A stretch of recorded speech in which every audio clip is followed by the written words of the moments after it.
Hi friends, ಎಲ್ಲರಿಗೂ ನಮಸ್ಕಾರ. Sharada and Sindhu ಕಿಚನ್ಗೆ ಸ್ವಾಗತ. ಎಲ್ಲರಿಗೂ ಹೊಸ ವರ್ಷದ ಶುಭಾಶಯಗಳು. ಇವತ್ತಿನ ವಿಡಿಯೋದಲ್ಲಿ ಅವರೆಕಾಳಿಂದ ತುಂಬ ರುಚಿಯಾದ ಸಪ್ಪೆಸರು ಮಾಡೋದು ಹೇಗೆನ್ನ ತಿಳಿಸ್ಕೊಡ್ತೀನಿ. ಮುದ್ದೆ ಜೊತೆನೂ ಚೆನ್ನಾಗಿರುತ್ತೆ, ಅನ್ನಕ್ಕೂ ಚೆನ್ನಾಗಿರುತ್ತೆ. ಈ ಸಾಂಬಾರನ್ನ ಸಿಂಪಲ್ಲಾಗಿ ಮಾಡ್ಕೊಬೋದು. ಮೊದಲಿಗೆ ಒಂದು ಕುಕ್ಕರಲ್ಲಿ ನೀರಿಟ್ಟು ಬಿಸಿ ಮಾಡ್ಕೊಬೇಕಾಗುತ್ತೆ. ನಂತರ ನಾವು ಸುಲಿದು ಇಟ್ಕೊಂಡಿರೋ ಅವರೆಕಾಳನ್ನ ತೊಳೆದು ಇದಕ್ಕೆ ಹಾಕ್ಕೊಬೇಕಾಗುತ್ತೆ. ಖಾರಕ್ಕೆ ಎಷ್ಟು ಬೇಕಷ್ಟು ಹಸಿರು ಮೆಣಸಿನ್ಕಾಯಿನ ಬೇಯಕ್ಕೆ ಹಾಕ್ಕೊಬೇಕು.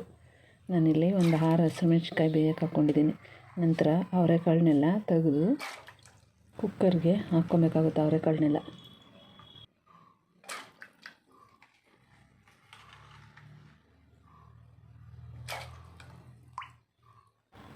ಅವರೆಕಾಳೆಲ್ಲ ಹಾಕಿದ ಮೇಲೆ ಇದಕ್ಕೆ ರುಚಿಗೆ ಎಷ್ಟು ಬೇಕಷ್ಟು ಕಲ್ಲುಪ್ಪು ಹಾಕ್ಕೊಂಡು ಕುಕ್ಕರ್ ಮುಚ್ಚಿ 1 ಅಥವಾ 2 ವಿಷಲ್ ಹಾಕಿಸ್ಕೊಂಡು ಅವರೆಕಾಳನ್ನೆಲ್ಲ ಚೆನ್ನಾಗಿ ಬೇಯಿಸ್ಕೊಬೇಕು.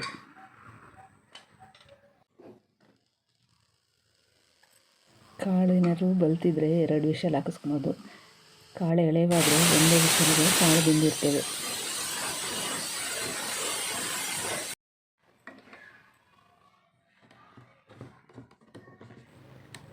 ಎರಡು ವಿಷಲ್ ಆದಮೇಲೆ ಕುಕ್ಕರ್ ತಣ್ಣಗಾದಮೇಲೆ ಕುಕ್ಕರ್ ಓಪನ್ ಮಾಡಿ ಕಾಳು ನೀರನ್ನ ಸೋಸ್ಕೊಬೇಕಾಗುತ್ತೆ.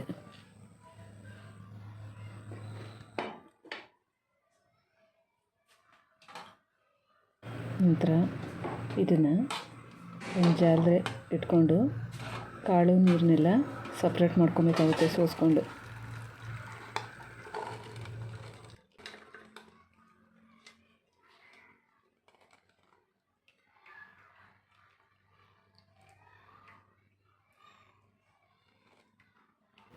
ಈ ರೀತಿ ಅವರೆಕಾಳು ನೀರನ್ನೆಲ್ಲ ಸಪ್ರೇಟ್ ಮಾಡ್ಕೊಬೇಕು. ನಂತರ ನಾವು ಬೇಯಿಸ್ಕೊಂಡಿರೋ ಹಸಿರು ಮೆಣಸಿನ್ಕಾಯಿ ತಕ್ಕೊಂಡು ರುಬ್ಕೊಬೇಕಾಗುತ್ತೆ.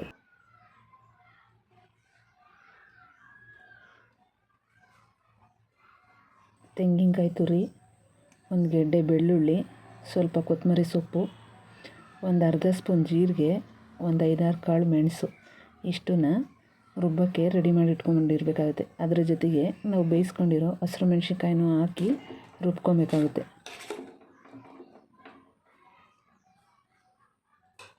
ಒಂದು ಮಿಕ್ಸಿ ಜಾರ್ ಇಟ್ಕೊಂಡು ಅದಕ್ಕೆ ನಾವು ರುಬ್ಬಕ್ಕೆ ತೆಗೆದುಕೊಂಡಿರೋ ಪದಾರ್ಥಗಳನ್ನೆಲ್ಲ ಹಾಕ್ಕೊಬೇಕಾಗುತ್ತೆ. ಸ್ವಲ್ಪ ತೆಂಗಿನಕಾಯಿ, ಸ್ವಲ್ಪ ಕೊತ್ತಂಬರಿ ಸೊಪ್ಪು, ನಾವು ಬೇಯಿಸ್ಕೊಂಡಿರೋ ಹಸಿರು ಮೆಣಸಿನ್ಕಾಯಿ, ಒಂದು ಅರ್ಧ ಸ್ಪೂನ್ ಜೀರಿಗೆ, ಒಂದು 5-6 ಕಾಳು ಮೆಣಸು ಇಷ್ಟೂ ಹಾಕಿ ರುಬ್ಕೊಬೇಕಾಗುತ್ತೆ. ನಾನು ಇಲ್ಲಿ ಹಾಕಿರೋ ವಿಡಿಯೋ ಮಿಸ್ ಆಗಿದೆ, ಸಾರಿ ಫ್ರೆಂಡ್ಸ್. ಈ ಥರ ಫಸ್ಟ್ ರುಬ್ಕೊಂಡು ನಂತರ ನಾವು ಬೇಯಿಸಿಟ್ಕೊಂಡಿರೋ ಕಾಳನ್ನು ಸ್ವಲ್ಪ ತಕ್ಕೊಂಡು ಇದಕ್ಕೆ ಹಾಕಿ ರುಬ್ಕೊಬೇಕು. ಸಾಂಬಾರು ಎಷ್ಟು ಬೇಕಾಗುತ್ತೆ ಅಷ್ಟು ನೋಡಿಕೊಂಡು ಕಾಳನ್ನು ಹಾಕ್ಕೊಬೇಕಾಗುತ್ತೆ. ಕಾಳೆಲ್ಲ ಮಿಕ್ಸಿಗೆ ಹಾಕಿದ ಮೇಲೆ ರುಬ್ಬೋದಕ್ಕೆ ಕಾಳು ಬೇಯಿಸಿರೋ ನೀರನ್ನೇ ಹಾಕ್ಕೊಂಡು ರುಬ್ಕೊಬೇಕಾಗುತ್ತೆ. ಈ ರೀತಿ ನುಣ್ಣಗೆ ರುಬ್ಕೊಬೇಕು, ನೈಸ್ ಪೇಸ್ಟ್ ಮಾಡ್ಕೊಬೇಕಾಗುತ್ತೆ. ಮಿಕ್ಸಿಲಿ ರುಬ್ಬಿರೋ ಖಾರನ್ನೆಲ್ಲ ಒಂದು ಪಾತ್ರೆಗೆ ಹಾಕ್ಕೊಂಡು ಮಿಕ್ಸ್ ಮಾಡ್ಕೊಬೇಕಾಗುತ್ತೆ. ಈ ಸಾಂಬಾರನ್ನ ಕುದಿಸೋ ಅವಶ್ಯಕತೆ ಇರೋಲ್ಲ. ಕುದಿಸಿದ್ರೆ ಸಾಂಬಾರು ಅಷ್ಟು ಟೇಸ್ಟಿಯಾಗಿರಲ್ಲ. ಕುದಿಸ್ತಲೇ ಹಾಗೆ ಊಟ ಮಾಡಿದ್ರೆ ಸಾರು ತುಂಬ ರುಚಿಯಾಗಿರುತ್ತೆ.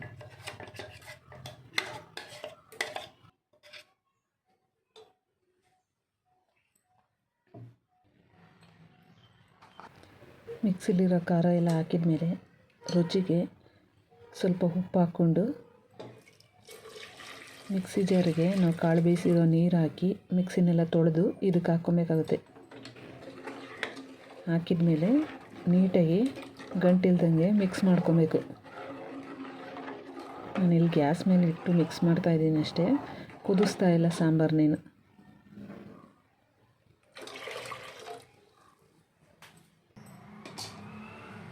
ಕಾಳು ಬೇಯಿಸ್ಕೊಂಡಿರೋ ನೀರನ್ನೆಲ್ಲ ಹಾಕಿ ನೀಟಾಗಿ ಈ ರೀತಿ ಮಿಕ್ಸ್ ಮಾಡ್ಕೊಬೇಕು. ಈ ರೀತಿಯೇ ಬೇಯಿಸ್ತಾರೆ ಸಾಂಬಾರು ಊಟ ಮಾಡಿದ್ರೆ ಮುದ್ದೆಗೂ ಅನ್ನ ಜೊತೆ ತುಂಬ ರುಚಿಯಾಗಿರುತ್ತೆ. ಒಂದು ಬಾಣಲೆ ಇಟ್ಕೊಂಡು ನಾವು ಬೇಯಿಸ್ಕೊಂಡಿರೋ ಅವರೆಕಾಳನ್ನ ಒಗ್ಗರಣೆ ಮಾಡ್ಕೊಬೇಕಾಗುತ್ತೆ. ಇದಕ್ಕೆ ಒಂದು 3 ಸ್ಪೂನ್ ಎಣ್ಣೆ ಹಾಕಿ ಬಿಸಿ ಮಾಡಿ ನಂತರ ಒಂದು ಸ್ಪೂನ್ ಸಾಸಿವೆ ಹಾಕಿ ಸಿಡಿಸ್ಕೊಬೇಕಾಗುತ್ತೆ.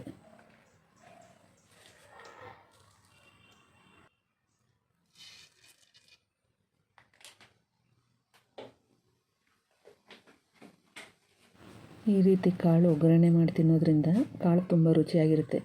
ಇಲ್ಲ ಅಂದರೆ ಹಾಗೇನೂ ತಿನ್ಬೋದು. ಈ ರೀತಿ ಸಾಸಿವೆ ಎಲ್ಲ ಸಿಡಿದ ನಂತರ ನಾವು ಸಣ್ಣದಾಗಿ ಹೆಚ್ಚಿಟ್ಕೊಂಡಿರೋ ಹಸಿರು ಮೆಣಸಿನ್ಕಾಯಿ ಹಾಕಿ ಎಣ್ಣೆಯಲ್ಲಿ ಫ್ರೈ ಮಾಡ್ಕೊಬೇಕು.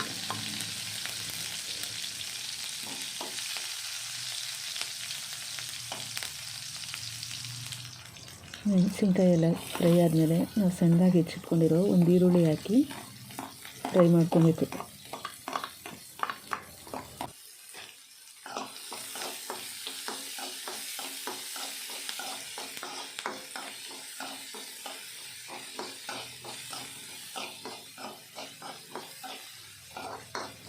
ಈರುಳ್ಳಿ ಹಸಿರು ಮೆಣಸಿನ್ಕಾಯಿನೆಲ್ಲ ಎಣ್ಣೆಯಲ್ಲಿ ಚೆನ್ನಾಗಿ ತಿರುಗಿಸ್ಕೊಂಡು ಫ್ರೈ ಮಾಡಬೇಕು.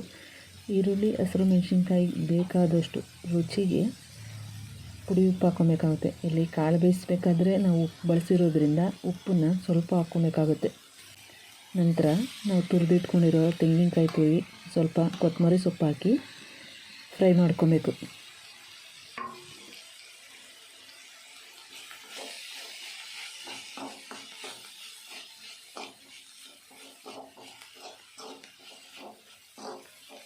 ಈ ರೀತಿ ಈರುಳ್ಳಿ, ತೆಂಗಿನಕಾಯಿ ತುರಿ, ಕೊತ್ತಂಬರಿ ಸೊಪ್ಪು ಎಲ್ಲ ಸ್ವಲ್ಪ ಫ್ರೈ ಆದಮೇಲೆ ನಾವು ಬೇಯಿಸಿ ಸಪ್ರೇಟ್ ಮಾಡಿ ಇಟ್ಕೊಂಡಿದ್ವಲ್ಲ ಅವರೆಕಾಳನ್ನ ಹಾಕಿ ಮಿಕ್ಸ್ ಮಾಡ್ಕೊಬೇಕು.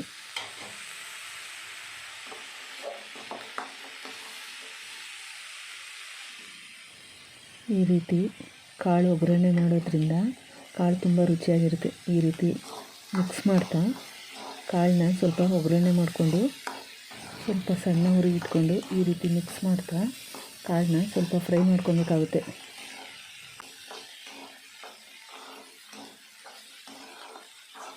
ಈ ರೀತಿ ತಿರುಗಿಸ್ಕೊಂಡು ಕಾಳನ್ನ ಫ್ರೈ ಮಾಡ್ಕೊಬೇಕಾಗುತ್ತೆ. ತಿರುಗಿಸ್ಲಿಲ್ಲ ಅಂದರೆ ತಳ ಹಿಡಿಯುತ್ತೆ ಕಾಯಿ ಹಾಕಿರೋದ್ರಿಂದ.